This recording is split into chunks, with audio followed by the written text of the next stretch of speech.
Looking back at Lily Gao, yeah, remember this shit? It's actually so funny that this was such a big deal at the time because nobody's ever talked about it ever since. For the uninitiated, this was the woman who voiced Ada Wong in the Resident Evil 4 remake. The gaming media branded her as a victim of trolling, harassment, and death threats just for taking this role. Why does anyone care? It's only one voice. Well, I'm gonna be brutally honest. She does not sound too good. You know, after the incident, the world changed. You try to save one person, 100 others die. I guess I changed too. You. Leon S. Kennedy. Don't think too hard, handsome. See you later. This scene I think of the most. I feel a gap in the level of experience between these two. This video isn't me shitting all over Lily Gao, however. This is me spending way too much of my free time trying to figure out how this quote-unquote controversy happened in the first place. A second ago, I said she doesn't sound too good. I didn't say her performance was bad. There are so many variables here at play, and I haven't seen that many people acknowledge that. The first video is RE4 Damage Control. Now we're gonna play RE4 Detective. One corner of this debate is contesting whether she was trolled in the first place. Honestly, at first, I was willing to entertain the idea. I had seen some, but not many screen caps of people leaving negative comments about Ada's voice. So technically, yes, she was trolled, I guess. It's claimed that the criticism she got was racist and sexist, but I'm not seeing it. It's more just general criticism. Looking back to when I was making the previous video, I got these Twitter screenshots from a random tweet that I found through the gaming media. At first, I was happy with this, but then I made a different video and realized the media will just make shit up. The giant Capcom modding controversy was essentially started by one tweet, and that one tweet was all that was needed to write all of these different articles about it. That's the kind of world we live in, dude. The problem is, when I dug around to find more information, I found boatloads of proof that Capcom wasn't against modding their games whatsoever. All of these media outlets would have found the same thing, except they're too fucking lazy. The media only finds what it wants to find, and that's why I'm so skeptical. If all of these articles are claiming Lily Gao was trolled, and this is the only proof that they could muster, my own anecdotal evidence suggests that the opposite is true. As a matter of fact, if you look for any proof of this now, you'll see many people saying they saw racist and sexist comments on her Instagram, but it's not like any of them provided screenshots. Reddit is always wrong. If you want to know how horrible Reddit is for information, just go to the subreddit for something you're already an expert at. You'll see exactly what I mean. So, was there negative comments? I don't know. Every screenshot I find of her Instagram, the comments are praising her. I've only ever seen the opposite. And keep in mind, I was looking for this stuff when this story first broke out. At the time, I assumed more would come out as the situation developed, but no, 2 years later, and I'm seeing more evidence that this is just clickbait more than anything. The part that solidifies this for me is Lily Gao's own social media. She scorched earth her whole Instagram account, only leaving up a post about white privilege, which is great and all, but she probably should have deleted this one too. Many saw this as a form of virtue signaling or trying to be the center of attention. Now, at first I didn't agree with virtue signaling. To virtue signal is to be a hypocrite, i.e. speak out against racism only to be very racist myself.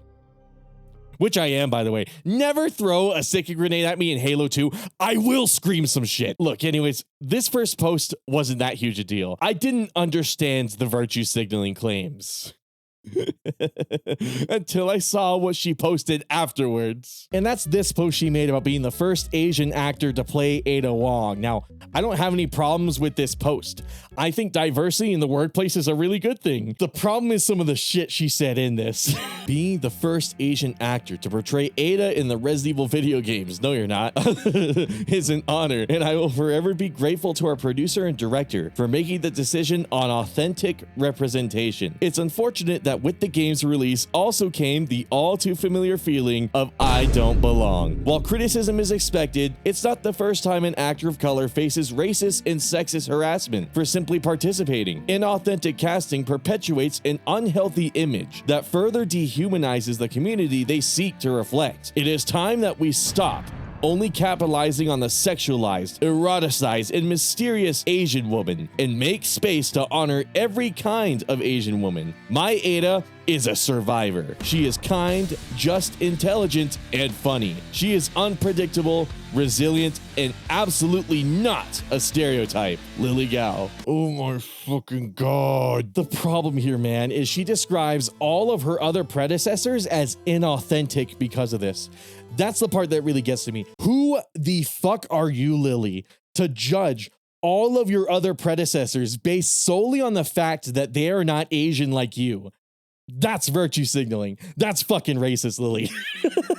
I've had many people not consider me as an authentic Latino because my family comes from El Salvador and not from Mexico or Chile or Argentina. Look, I'm not trying to garner any sympathy.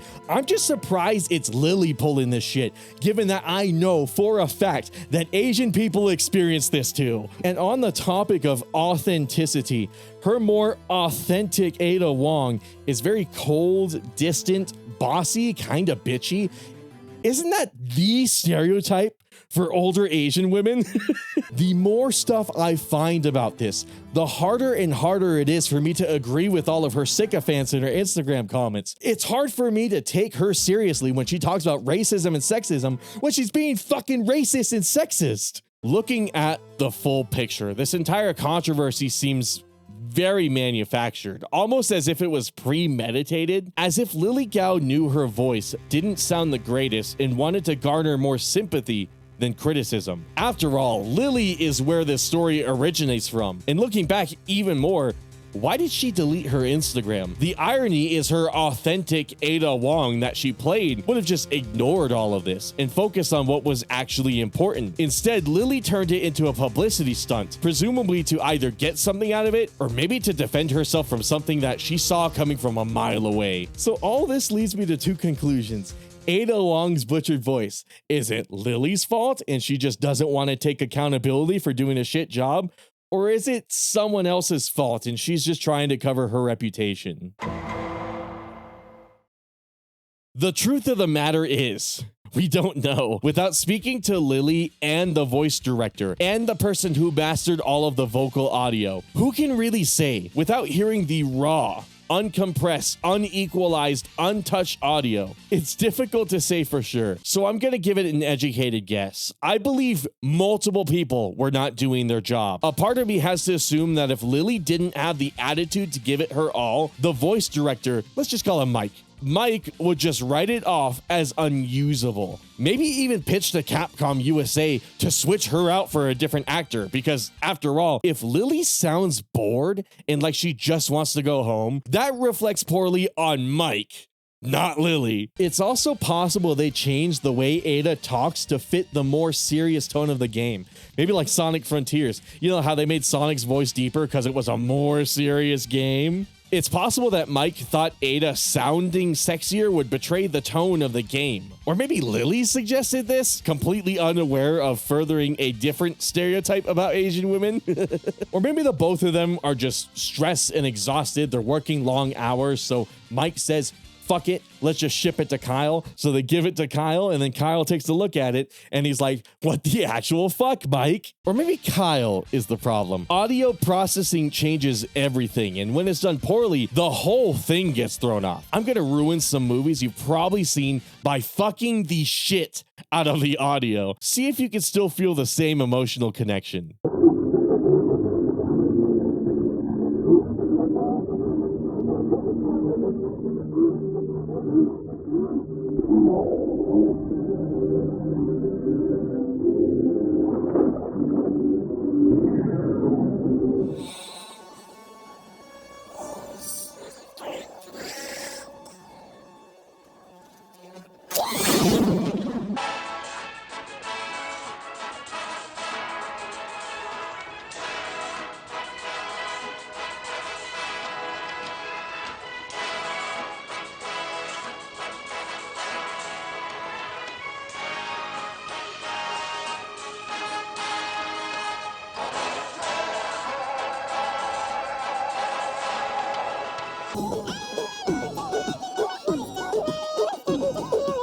Oh man, I slipped that last one by accident. Look, the point is, that Shakira video was only good visually. And that's the problem. You can have the most energy in your performance ever. You can have the best performance of all time. But if they fuck up during mastering, the effort of everyone else is wasted.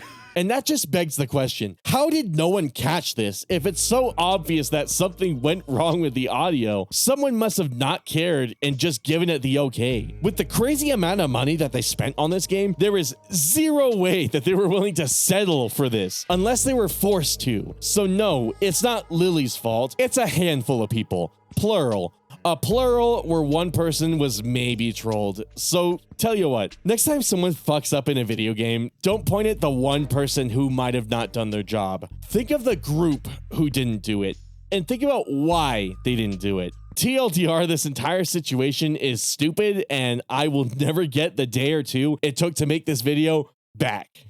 But if you thought it was funny, go buy a membership.